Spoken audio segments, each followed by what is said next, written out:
Before a man builds, he must ask who the architect is. Before a woman runs, she must ask who gave the command. The greatest mistake is not failure. It is success without God.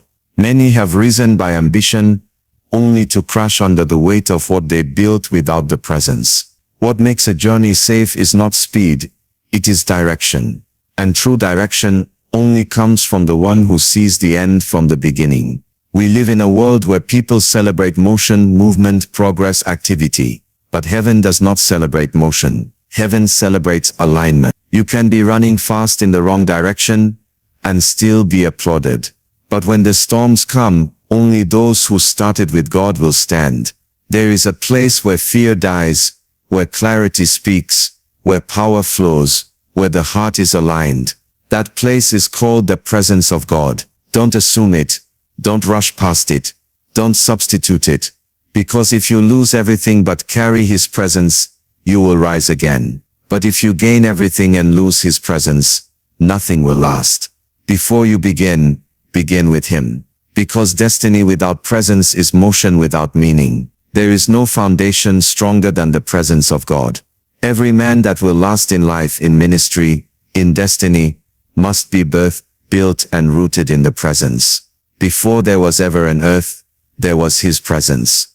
Before light came, there was His voice. The presence of God is not an accessory to a man's journey.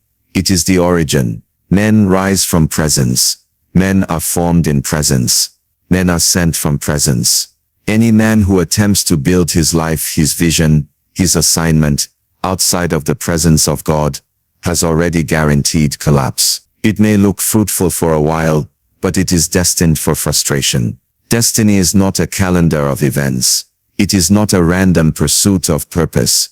Destiny is the alignment of a man with the blueprint written in eternity. And that blueprint is not found in books or intellect. It is only revealed in the presence. Many are wandering because they lack presence. Many are building monuments God never instructed. They have success without meaning, motion without direction. They compare themselves among themselves, yet lack fulfillment. Why? Because they began without His presence. There is a realm where clarity comes, where the scroll of your life is opened, where you no longer guess what you were called to do.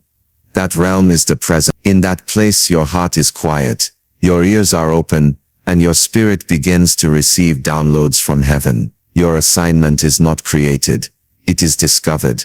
And the place of discovery is the presence of the one who sent you. That is where mantles are given, where authority is established, where burdens are born. You don't manufacture destiny in the flesh, you catch it in the spirit. Everything you see on the outside is a reflection of something that once happened in the secret place. No man truly begins until God speaks. And when God speaks, direction is born. It is not just about movement. It is about accuracy. Accuracy is found in the presence.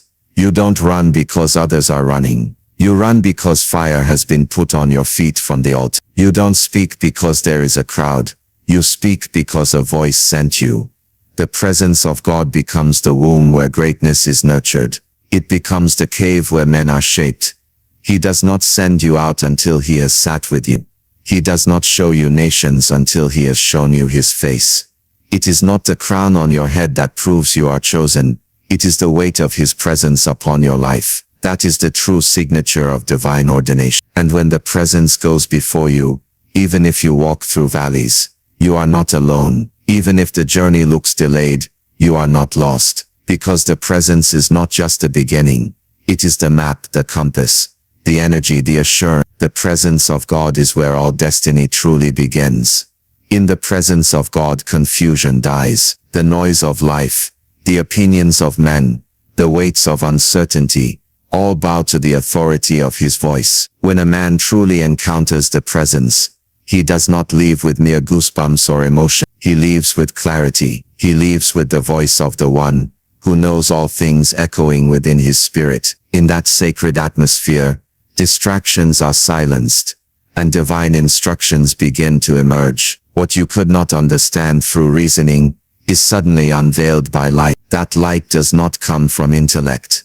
It comes from presence. There are decisions in life that cannot be made on the strength of logic. There are moments where even counsel from elders and mentors still leaves a void of clarity. In such times it is not more information that you need. It is presence. One word from his throne can end 10 years of wandering. One whisper from heaven can redirect the course of your life forever. It is not how long you have been in motion that matters. It is how accurately you are moved. Accuracy is born in presence. When his presence comes, it carries more than peace. It carries direction. A man can be surrounded by chaos and yet be in perfect rest, because presence has come. The storms may still rage outside, but within there is stillness. Not the stillness of ignorance, but the stillness of assurance. Because when he speaks, peace follows. He does not just calm the waves. He repositions your steps. The presence of God becomes your compass when life offers no map. Many times men have built structures and called it destiny, only to find that God was never in it. Why?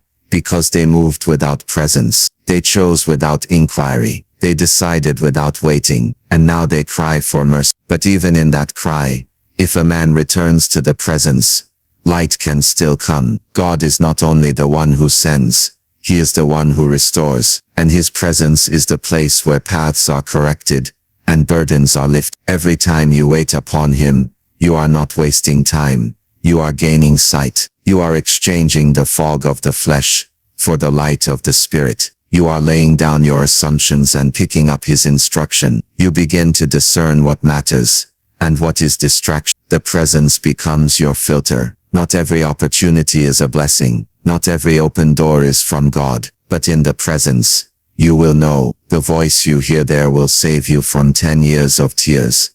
Peace is not the absence of trouble. Peace is the evidence of alignment. You know you are where he wants you when his presence rests upon your path. You may not have all the answers, but when his presence is with you, you are safe. You are sure. You are seen. That presence is the guarantee that the path ahead is not only divine, but victorious. Men are not transformed by time. Transformation is not a product of years. It is a product of encounters, and those encounters are only found in the presence. It is possible to be in church for decades and remain unchanged. It is possible to memorize scriptures and still carry the same weaknesses, the same patterns, the same cycles. But when a man truly steps into the realm of the presence, something begins to shift. The atmosphere of God is a refining fire. It does not leave you the same. It breaks you, it molds you, it remakes you into the image of your assignment. Transformation is not external.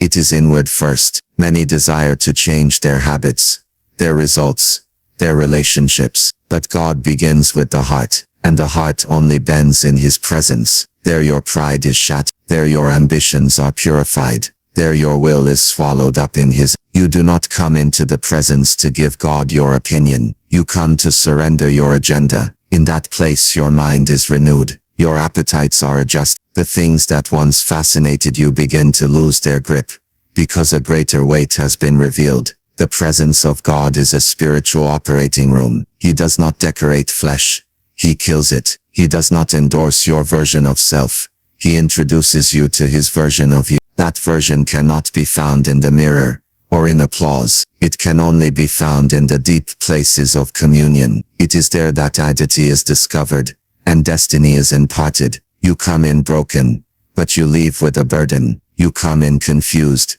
but you leave with a conviction. This is what separates those who speak about God and those who have met him. You cannot fake the evidence of transformation. When a man has truly been in the presence, even his voice changes. His eyes carry fire. His words carry weight. His life becomes a message. You will know that he has not just been informed. He has been altered. This is what the presence does. It burns off the unnecessary. It purges the excess. It cuts off the weights that hinder your speed. No man comes into his presence sincerely and returns with the same dysfunction. Something must die, and something must rise. Many want to be used by God, but few are willing to be transformed. They want the mantle but not the molding. They want the results, but not the refinery. But God is not a user of men. He is a maker of men. And the workshop of that making is his presence. The deeper you go, the more of you dies, and the more of him you carry, until your life no longer echoes your desires, but his intention, until people no longer see you. They see the evidence of one who has been with him. This is true transformation. The wisdom of men has failed. The strength of men has limits. The strategies of men have loopholes. There is only so far a man can go when God is absent. The arm of flesh will always fail, no matter how skilled, no matter how experienced, no matter how confident. Many have started without him and ended in regret. Many have stepped into marriages, ministries, businesses, and assignments without the witness of his presence, and their strength became their downfall. It is dangerous to begin a journey that heaven has not approved. Without the presence of God, every movement is a risk. You may have the plans, the passion, and the people, but if his presence is not with you, your efforts become an experiment. You are not safe because you are careful. You are safe because he is there. You are not preserved because you planned. You are preserved because he guided. There is a difference between ambition and instruction. Ambition is born in the soul, but instruction flows from the spirit. The presence is the line that separates the two. That is why beginning without him is not just unwise, it is rebellion. There are doors that only look open, but they are traps. There are opportunities that appear divine, but they are distractions. It takes the presence of God to see beyond the surface. It takes his voice to separate motion from direction. You do not choose paths because they are convenient. You choose paths because he is there. If he does not go with you, even the promised land will swallow you. If he is not leading, then you are walking into battle uncovered, and the enemy waits for those who walk alone. The pain of many people today is not because the devil was too strong. It is because they ran ahead of God. They didn't wait for clarity. They didn't seek counsel in his presence. They interpreted peace as permission. They took silence as approval. And now they fight battles they were never anointed for. The presence of God is more than an experience. It is a system of preservation. It goes before you like fire. It surrounds you like a shield. It covers your blind spots and hides your weakness in his strength. To start without God is to declare independence from the only one who sees the end from the beginning. It is to say, I know better when you don't even know tomorrow. It is to build a house without a foundation, to journey without a map, to fight without weapons. And when the storms of life come, and they will, you will discover that eloquence is not enough. Charisma is not enough. Charisma is not enough. Charisma is not enough. Only his presence keeps a man standing when the winds blow. So many rise in the morning and run into the day without him. They start businesses on trends, not on instructions. They enter relationships on emotions, not on discernment. And then they wonder why everything crumbles. The truth is simple. When you start without him, you also walk without him. And when you walk without him, you will arrive, but not where he intended.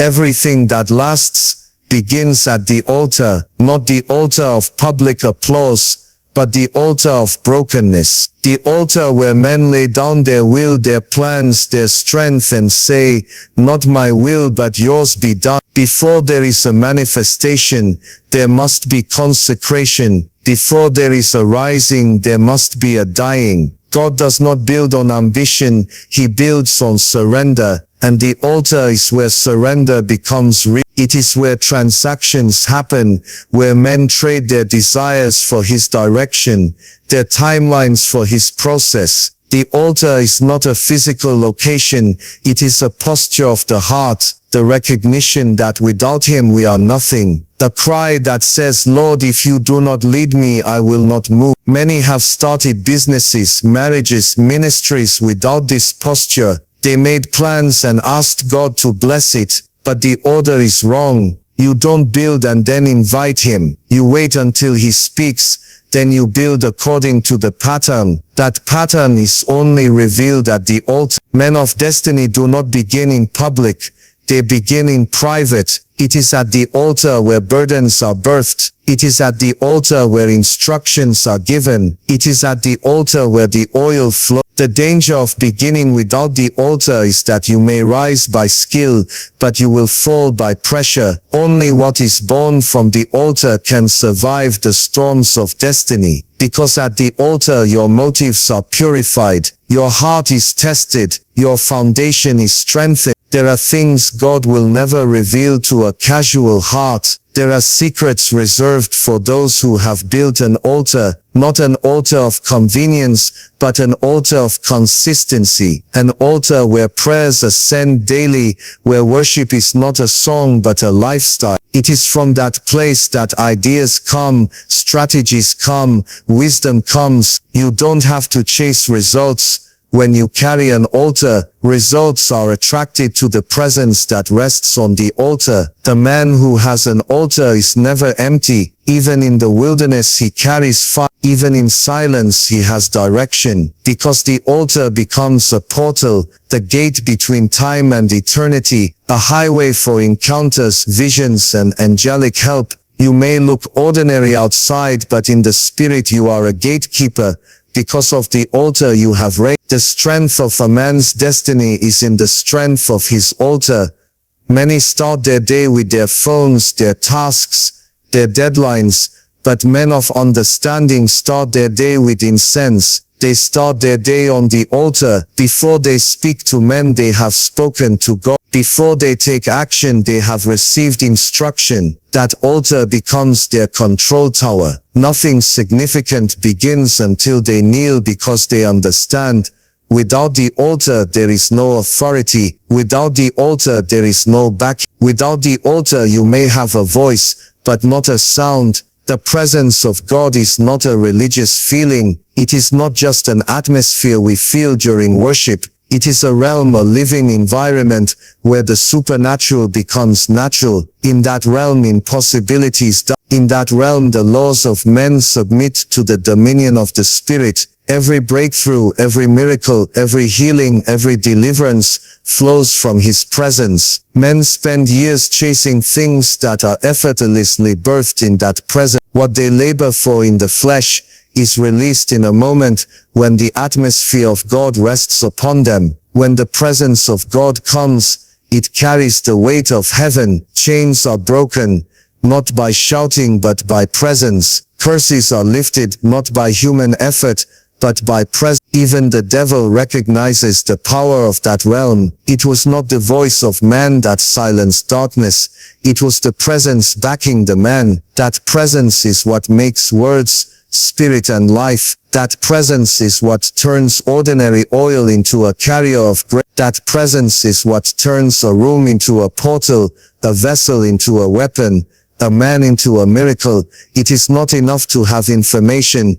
You must host the presence. You can quote scriptures and still be empty. You can attend church and still be dry. But when you become a carrier of the presence, your life becomes an extension of heaven. You become a gate through which heaven invades the earth. When you show up, atmospheres shift, not because of who you are, but because of who is with you. That is what separates activity from impact. Many are busy, but few carry presence. The presence of God is not just for church services. It is for your home, your business, your decisions, your daily life. When His presence is with you, you don't need to beg for favor, it follows you. You don't need to manipulate doors, they open by themselves. You don't need to impress people, He announces you. The presence becomes your advertisement, your defense, your voice in rooms you have never entered. He goes before you, levels mountains, lifts valleys, and makes crooked paths straight. You are not called to survive life, you are called to host God. When you carry His presence, nothing dies in your hands. Dead things come back to life because you are not alone. Even your weaknesses become weapons. Even your pain becomes prophecy. Even your past becomes a testimony. The presence of God changes everything. It shifts the equation in your favor. It makes giants fall without a fight. It makes walls crumble without a hand. You don't need to chase manifestations. Chase His presence. You don't need to chase platforms. Host His presence. You don't need to fight for recognition. Carry the weight of His presence, and even creation will respond. For in His presence, there is fullness, not fragments, of joy, of power, of help, of wisdom, of all that makes life meaningful. When you carry that realm, you are never disadvantaged, because the one who holds all things walks with you. When a man begins with the presence of God, he does not just start well, he finishes strong. In a world filled with noise, distractions, and counterfeit light, only the presence of God guarantees true direction, unshakable peace, and supernatural backing. You don't have to guess your way through destiny. When the one who authored your life is the one leading you, everything changes when His presence becomes your priority, your decisions, your relationships, your results. Power flows, clarity comes, and transformation becomes evident. Don't build outside the presence. Don't run without the voice. Don't assume God's will. Stay until you are sent. Start every journey, every dream, every assignment, not with a plan, not with pressure, but with the presence of the Lord. Because when He is with you, you will go farther, faster, and deeper than your natural ability could ever take you. I pray for you today that from this moment, your hunger for His presence will increase. May your altar never be cold, and may your path always be lit by His voice. May you start with Him, walk with Him, and finish with Him. May His presence surround you like a shield and speak for you where your voice cannot reach. Thank you for opening your heart to this word. May it bear fruit that lasts in your life. Stay in His presence, and your story will be a testimony. God bless you richly.